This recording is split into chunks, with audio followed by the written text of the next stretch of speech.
The following portion of the Arizona Daily Mix is sponsored on behalf of Tyndale House Publishers by A1 Broadcast. A new book has been released that examines the challenges facing parents who are trying to raise mentally healthy children in a modern world. Well, last week, Brad talked with Dr. Charles Fay, one of the top child psychologists in the nation and co-author of Raising Mentally Strong Kids, a book that reveals what's missing from most parenting books. Good morning, Dr. Fay. How are you?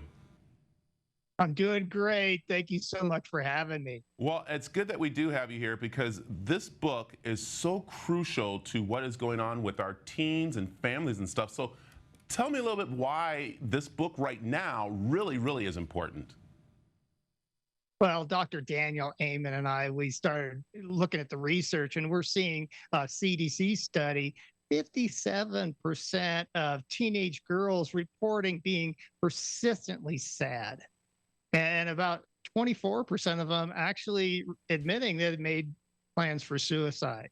We're seeing massive increases in all types of mental health issues like ADHD, learning problems, substance abuse, defiance with parents.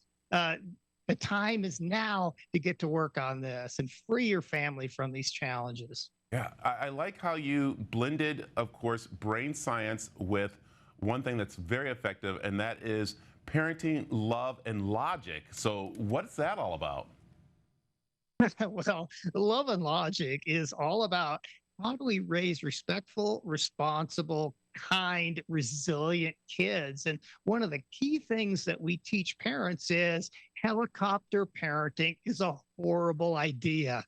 Rescuing our kids from everything they face sets them up to believe they can't handle life. And when they go out into the world, they have some big problems, lots of anxiety and depression. So parents, come in close here as we talk. The next time your kid has a problem, instead of rescuing, instead of telling them what to do, empathize with them and ask them something like this. Oh, honey, what do you think you're going to do? Well, I don't know, they'll say. And you could say, well, would you like to hear what some other kids decide to do? And share a couple options and allow them to own that problem. See, when we can do this more often as parents, our kids grow up. And when they enter the world, they say, hey, I'm used to this place. I see a lot of problems here, but I'm good at solving them. Yeah, I love what you said, the helicopter, because even, I'll be honest, I have a 30-year-old and a 27-year-old. I still kind of like do a little helicoptering, but not like, these parents are now. And I think I love how you said, let them solve the problem because it's going to help them in the future. And that's one message you have for parents. Let the kids listen to them, but don't try to solve them or try to take care of them. Am I right, doctor?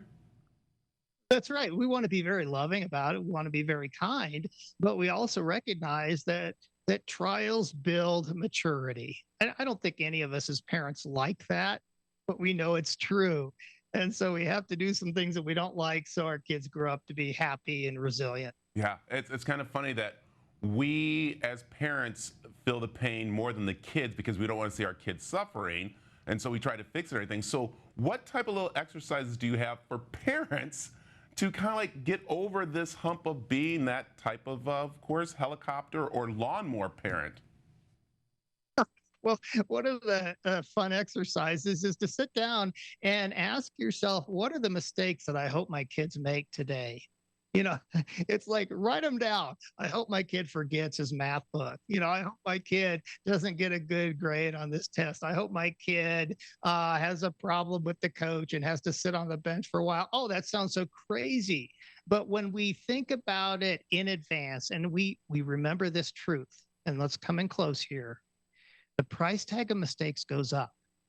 See, and it makes sense that our kids ought to make the mistakes, most of them when the price tag is small, when they're young, so that when they're older, they understand cause and effect. Yeah, I like it. Doctor, this is such an important book. Where can parents find it? Well, anywhere where great books are sold. You can also learn more about Dr. Daniel Amen's work, amenclinics.com, my work, loveandlogic.com.